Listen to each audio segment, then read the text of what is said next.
My man Pete, what's up? It's been a long time, brother. Man, it's been too Congrats long on for everything you've people been who. doing, man. I've loved I've watched your journey through the media, landscaping it, and man, I'm impressed, dude. So, congrats to you, man. It's always good to see Catholic League guys do well. That's for sure.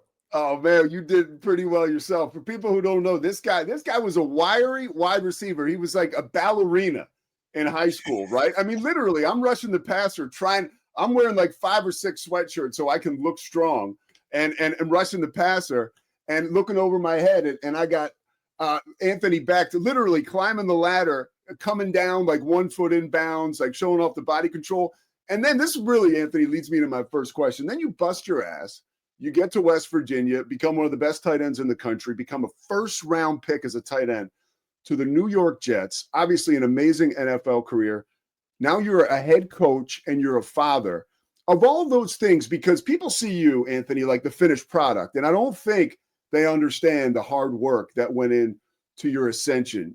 What stuff there in that whole pot do you draw on when you're talking to either your players or Rocco as you try to help them move forward? Yeah, that's a great point. As you were saying that, I'm like, man, people just don't see the grind. They only see the end result. I think it starts just being a great father for Rocco.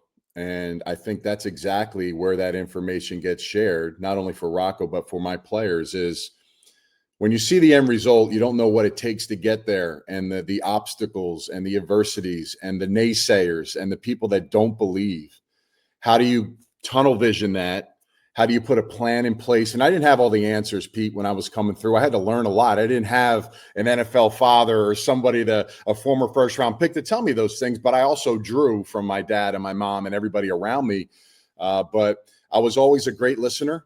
I never really opened my mouth. I heard, I watched, and I was aware of my surroundings at a young age. And I saw how talented players or people either took advantage of their opportunity and had success, or wasted their opportunity and didn't grasp the successes that were out there to gain. And the only people that get that really from me are now either my son, who's gotten it from day one, and he's been able to get the knowledge and get the information that's needed.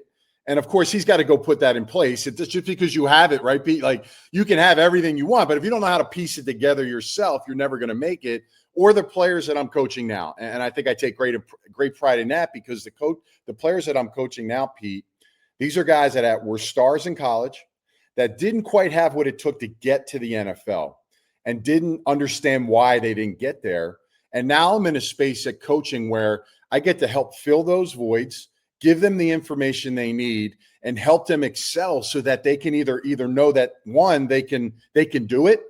Two, they have justification on, well, maybe this is the highest level that I can do it at, and fill the voids and holes for them so that they can take it to the next level. And we've been able to do that for 25 plus players over the last 3 years, get into a camp and at least get that chance, right? At that point, it's on them. I can't do it for them, but I can definitely help them. So that's why I'm so passionate about those things. But you're right. Like, I didn't go on spring break. I didn't do the things that a lot of college kids and things did. I sacrificed precious time in my life to help succeed and get to a goal that ultimately there was no guarantee for me that I could get there.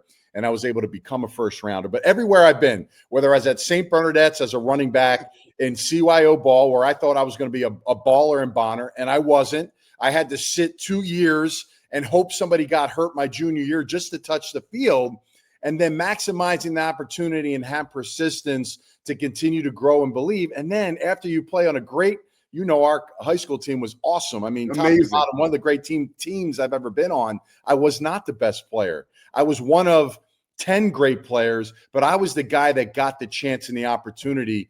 And even at West Virginia, when they didn't believe I'd beat anybody, I took the opportunity and I ran with it. And again, that's been part of my life and my journey that people don't know about, but it's been rewarding for me. And I get to share that now with a lot of people, my players, my son, and places like you, explaining how I got there. Yeah, it's really cool.